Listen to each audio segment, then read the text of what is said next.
আসসালামু আলাইকুম। আজকে জুম্মা দিন, নামাজ শেষ করে এসে খাওয়া দাওয়া শেষ করলাম, করে এখন ডিমগুলো ঘুরাবো এবং ছোট মুরগিকে কিছু খাবার দিব। ডিমগুলোকে দিনে অন্তত 3 বার ঘোরানো লাগে।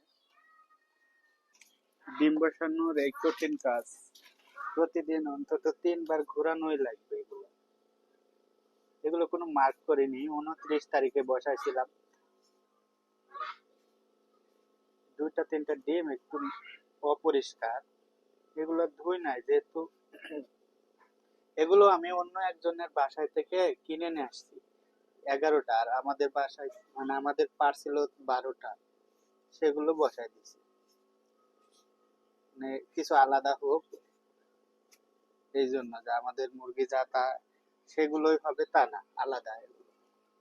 আর কোয়েল পাখির ডিমগুলো দিলাম, দেখা যাক, আল্লাহ ভরসা। এখন আমি ছোট মুরগিগুলোকে খাবার দিব। ওই যে একটা ডিম পড়ে ওখানে, এটা হচ্ছে আমাদের বড় মুরগিতে ডিম পারছে। এটা সে টাইগার না, এটা হচ্ছে পাকিস্তানি। দুহাত যদি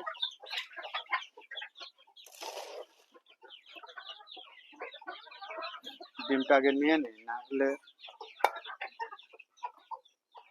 খেতে হতে পারে। দেখুন, এই যে মুরগিগুলো যে একটাকে রক্তাক্ত করে দিয়েছে, এখন এটাকে বড় সমস্যা হয়েছে। ফার্মিং করতে হলে বা মুরগি পালতে হলে অন্তত 4টা সেট আপ লাগবে। এই যে এরকম গুলোর জন্য, যে ছোটগুলো না, এই ছোটগুলোর জন্য আলাদা একটা জায়গা লাগবে। জায়গা অন্তত 1 কেজি বা ডিম দেওয়া শুরু হলে তখন দিলে সমস্যাটা হবে না। এদের তো এখন খুব কম বয়স, এদের জন্য আলাদা থাকবে, ব্রুডিং এর জন্য আলাদা, আর এই যে এরকম ডিম পাড়া মুরগির জন্য আলাদা থাকতে হবে। আবার এই ব্রুডিং এর পরে দেওয়ার জন্য আলাদা আরেকটা জায়গা লাগবে। 4টা সেট থাকলে বাচ্চা সমস্যা হবে না।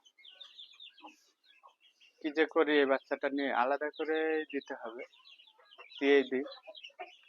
আমি এই ভুলটা করেছি, আর কিছুদিন যদি ওখানে রাখতাম তাহলে এই সমস্যাটা হতো না। দেখি এখনই এটাকে একটু পরে আমি ওই ওই রুমটায় রেখে দিব। আর একটা যেটা আছে ওখানে কিছু খাবার পানি দিয়ে নিচে রেখে দিলে বেঁচে যেতে পারে। এখনই দিয়ে দিব, তা নাহলে মেরে ফেলবে। এরাই ঠোকাচ্ছে, বড়রা তো ঠোকাচ্ছে, ছোটরাও ঠোকাচ্ছে, এই অবস্থা খারাপ।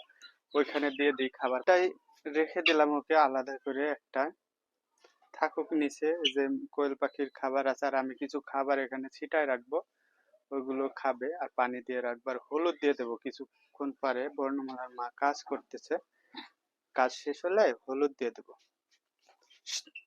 যা যা যা, শুয়ে আছে, এখনো ডিম পাড়ে না আজকে। ভালো থাকবেন, সুস্থ থাকবেন। আসসালামু আলাইকুম।